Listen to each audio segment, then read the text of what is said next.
नमस्कार, मैं doctor Dilip Kumar, assistant professor, guest faculty, Vidyavan Mahila college Siwan एवं काउंसलर NOU पटना। छात्रों, आज हम लोग सविनय अवज्ञा आंदोलन के बारे में पढ़ेंगे। सविनय अवज्ञा आंदोलन पर एक संक्षिप्त टिप्पणी लिखें या सविनय अवज्ञा आंदोलन में घटित घटनाओं का वर्णन करें। इस प्रकार से प्रश्न बराबर परीक्षाओं में पूछा जाता है।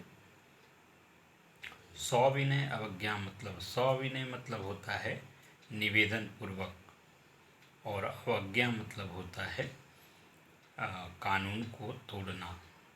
तो निवेदन पूर्वक कानून को तोड़ना यह आंदोलन था, जिसमें जो अंग्रेजी सरकार की कानून बनाई गई थी, नमक कानून, उसको जो है निवेदन पूर्वक मतलब उस कानून को अवज्ञा करना था, उसको तोड़ना था। आइए इसके बारे में विस्तार पूर्वक से हम लोग जानते हैं।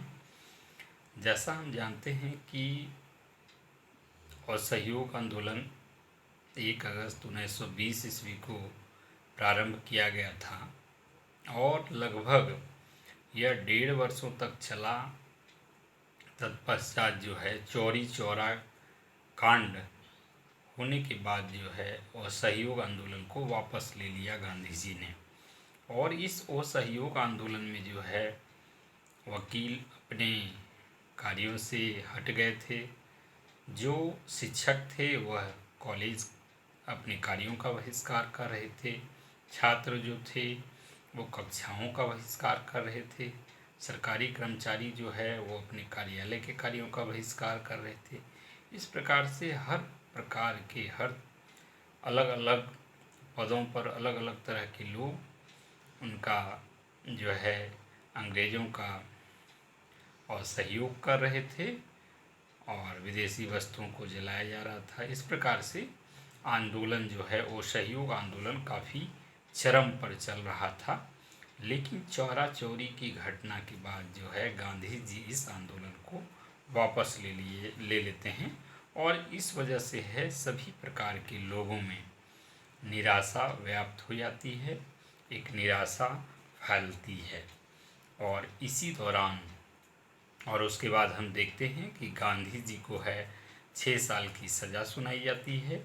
गांधी जी जेल चले जाते हैं और तत्पश्चात 2 वर्ष बाद छूटते हैं और स्वस्थ होने की वजह से स्वास्थ्य कारणों से उनको 2 वर्ष बाद ही छोड़ दिया जाता है। तो इस दौरान जो घटना असहयोग आंदोलन के बाद की जो घटना होती है वह क्रांतिकारियों के हाथों में चली आती है। राष्ट्रीय आंदोलन का जिम्मा और जगह जगह जो है क्रांतिकारी घटनाएं घटित होती है, जिसमें कई क्रांतिकारी जो है भारत को आज़ादी दिलाने के लिए वो लड़ते हैं, अपना प्रयास करते हैं। जिसमें राम प्रसाद बिस्मिल, राजेंद्र लाहिड़ी, भगत सिंह, चंद्रशेखर सिंह इत्यादि कई नेता जो थे वह लगभग 5-6 वर्षों तक अपने क्रांतिकारी आंदोलन को चलाते हैं, ताकि भारत को उन अंग्रेज़ों से या ब्रिटिश सत्ता जो थी उससे मुक्ति मिल सके। और लेकिन फिर भी देखते हैं कि अंग्रेज नहीं झुकती है और ये जो क्रांतिकारी गतिविधियां चलती है उसका ज़ोर शोर से दमन किया जाता है। और इसी बीच में जो है 28 अगस्त 1928 ईस्वी को नेहरू रिपोर्ट मोतीलाल नेहरू के द्वारा तैयार किया जाता है और उसे पेश किया जाता है। और उस नेहरू रिपोर्ट को जो है अंग्रेज एक सिरे से खारिज कर देते हैं। लेकिन उसी समय मुस्लिम लीग के द्वारा एक प्रस्ताव पेश किया जाता है, जिसे ब्रिटिश सरकार जो है स्वीकार कर लेती है। तो इस वजह से जो है कांग्रेस में एक निराशा व्याप्त होती है, एक बड़ा ही उनमें क्षोभ पैदा होता है अंग्रेजी सरकार के विरुद्ध। और जिस प्रकार से यह देखा जा रहा था कि क्रांतिकारी नेता जो थे उनको कुचला जा रहा है, राम प्रसाद बिस्मिल को फांसी दे दी गई थी। और फिर पुनः साइमन कमीशन जो आया था, उनके विरोध के दौरान लाला लाजपत राय पर लाठीचार्ज हुई, तत्पश्चात उनकी मृत्यु भी हो जाती है। तो इस प्रकार की जो गतिविधि हो रही थी भारत में, क्रांतिकारियों को जो कुचला जा रहा था, और तो इस प्रकार की जो घटना थी, इससे उस समय भारत में मजदूर, किसान, जितने भी दल थे, कांग्रेस एवं अन्य दल, सभी में जो है अंग्रेज़ों के प्रति बहुत घोर घोर जो है क्षोभ था। अंग्रेज़ों के विरुद्ध, अंग्रेज़ों के प्रति काफ़ी ज़्यादा नाराज़गी थी।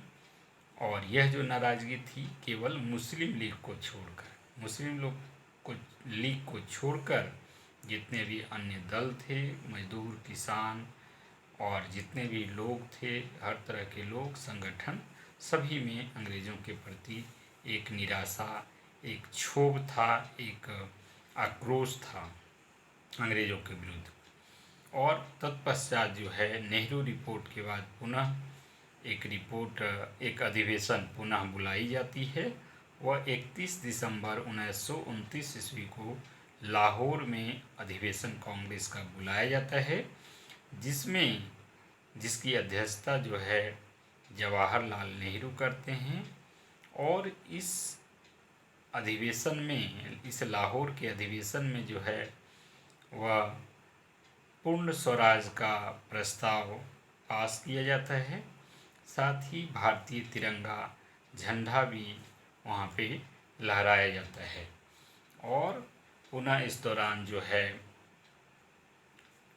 गांधी जी से आग्रह किया जाता है कि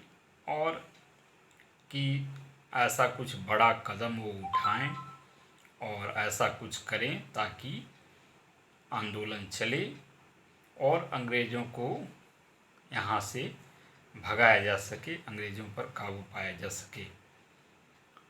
तो गांधी जी जो है कांग्रेस से यह आश्वासन मांगते हैं कि कोई हिंसा नहीं होनी चाहिए, अन्यथा जिस प्रकार से वह सहयोग आंदोलन वापस ले लिया गया, उस प्रकार से जो भी आंदोलन चलाया जाएगा वह आंदोलन भी वापस ले लिया जाएगा।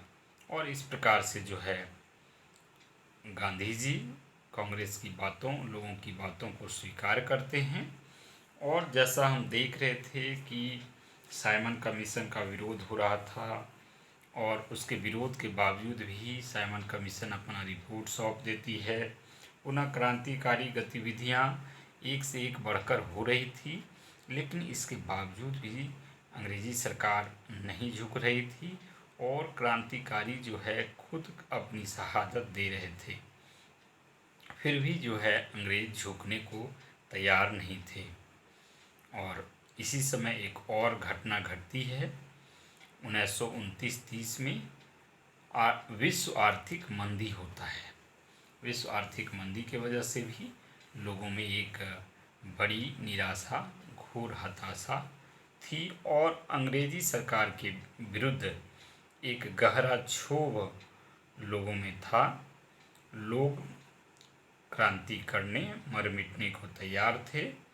और इसी परिवेश में गांधी जी से आग्रह किया जाता है और गांधी जी सभी का नब्ज टटोलते हुए एक आंदोलन शुरू करते हैं, जिसका नाम है सविनय अवज्ञा आंदोलन। और यह जो आंदोलन है वह दांडी मार्च के साथ शुरू की जाती है। और दांडी मार्च के साथ जैसे ही शुरू करने की यह योजना बनती है,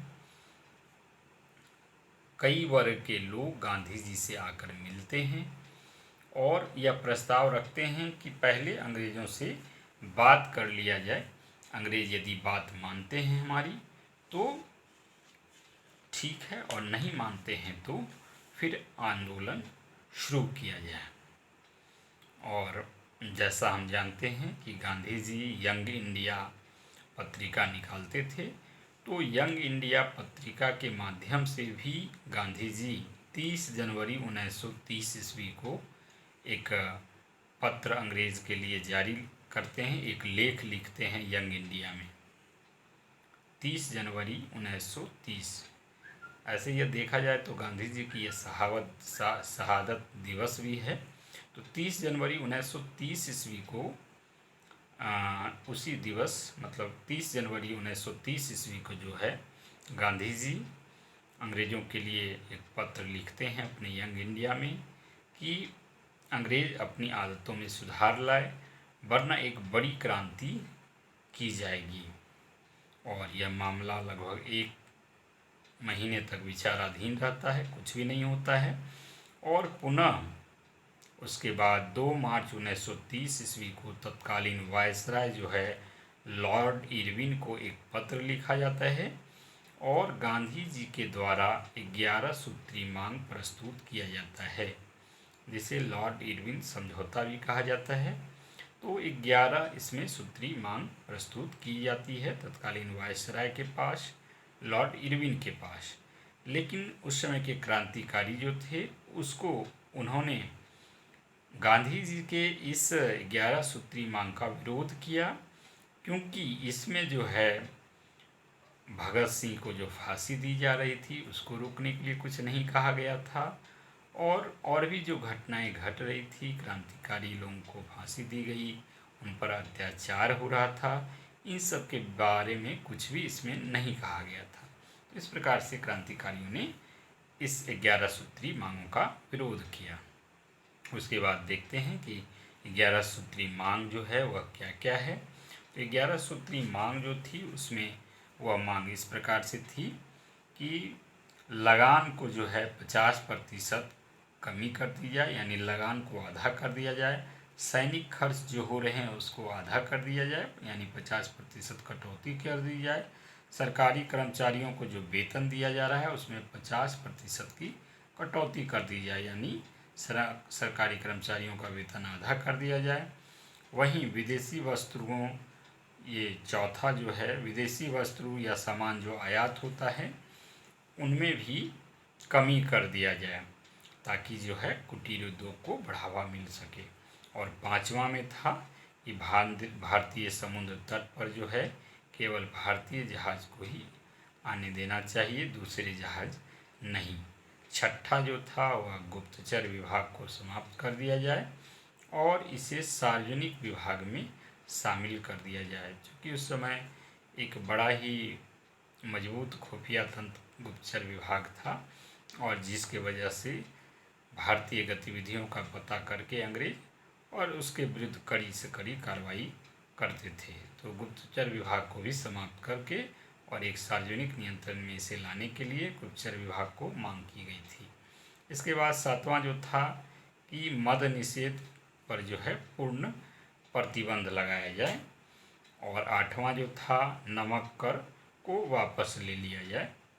9वां जो था राजनीतिक बंदी को रिहा किया जाए, यानी राजनीतिक जो बंदी उस समय बनाए जा रहे थे उनको रिहा कर दिया जाए। और जो भारत से निर्वासित हैं, जो नेता, जो लीडर जिनको यहाँ से निर्वासित कर दिया गया है उनको भी भारत वापस लाया जाए। इसके अलावा जो 10वां था कि आत्मरक्षा के लिए भारतीयों को भी शस्त्र रखने का अनुमति दिया जाए, ऐसा कानून बनाया जाए कि भारतीय लोग भी आत्मरक्षा के लिए हथियार रख सकें, शस्त्र रख सकें। इसके अलावा जो 11वां था वह इस प्रकार से था, जो एक्सचेंज के रेट से जुड़ा हुआ था कि 1 शिलिंग से रेट घटाकर 4 पैस कर दिया जाए।